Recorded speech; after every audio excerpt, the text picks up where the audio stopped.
বাংলাদেশে যেভাবে অশান্তি চলছে এবং যেভাবে হিন্দু ভাই বোনেদের মারা হচ্ছে, গতকাল একটি ভিডিও পেলাম, আমি টুইটও করেছি, যে বাজারে মৌলবাদী শক্তিরা তারা এসে বলছে, অ্যানাউন্স করছে যে কোনো মহিলা বাজারে বাজার করতে আসতে পারবে না।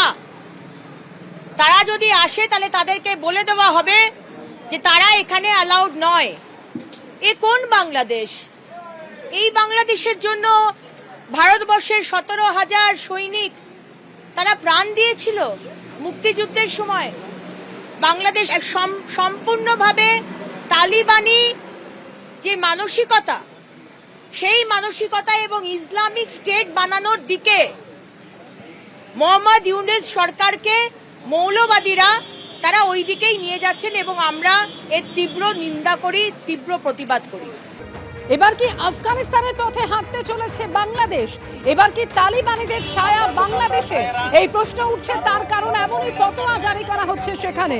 গোপালগঞ্জ, যেখানে মহিলাদের বাজারে যাওয়ায় নিষেধাজ্ঞা জারি করা হচ্ছে, ফতোয়া জারি করেছে মৌলবাদীরা। সেই ভিডিও পোস্ট করে এমনই দাবি করেছেন বিজেপি বিধায়ক অগ্নিমিত্রা পাল। ঝুলিয়ে দিতে হবে, অর্থাৎ প্রত্যেক নামাজের সময় বেচা কিনা বন্ধ থাকবে।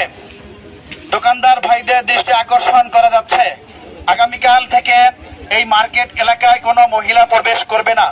যদি কোনো মহিলা আসে, আমরা তাদেরকে সুন্দর করে বুঝিয়ে ফিরিয়ে দিব। তাদের কাছে আমরা কোনো কিছু কেনা বেচা করব না। সবাই দ্বীনি স্বার্থে নিজের আখেরাত গড়ার জন্য সেদিকে আমরা সজাগ দৃষ্টি রাখবো। এটা সাধারণ কোনো মেলা না, এটা হলো দ্বীনি মাহফিল, দ্বীনি মাহফিলের পরিবেশ। মাদ্রাসার এই ঘোষণা আমরা তাদেরকে শুনিয়ে দিব।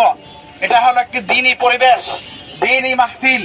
এখানে আমরা সব অর্জনের জন্য, সব কামাই করার জন্য এসেছি। হ্যাঁ, আমাদের দুনিয়াবি ফায়দা হবে, বেচা কিনা করব, হালাল ব্যবসা করব, কিন্তু কোনো গুনাহের কাজে জড়ানো যাবে না।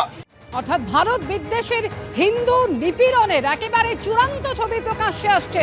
একের পর এক জায়গায় হিন্দুদের আক্রান্ত হতে হচ্ছে এবং অধিকাংশ ক্ষেত্রেই যে অভিযোগটা আসছে যে এই নিয়ে যখন প্রশাসনকে অভিযোগ জানানো হচ্ছে তাতেও কোনো লাভ হচ্ছে না।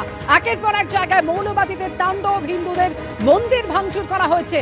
পঞ্চগড় হোক কিংবা দোয়ারা বাজার, একাধিক জায়গায় একের পর এক হিন্দুদের বাড়িতে আগুন লাগিয়ে দেওয়া হচ্ছে, দোকানে ভাঙচুর করা হচ্ছে, লুটপাট চলছে, মন্দিরেও ভাঙচুর চলেছে।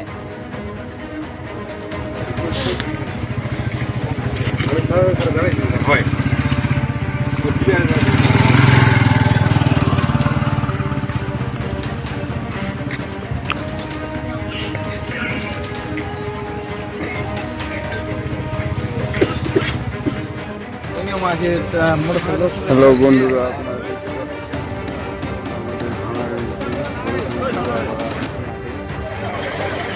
ইতিমধ্যে প্রশাসনের গাড়ি আসছে।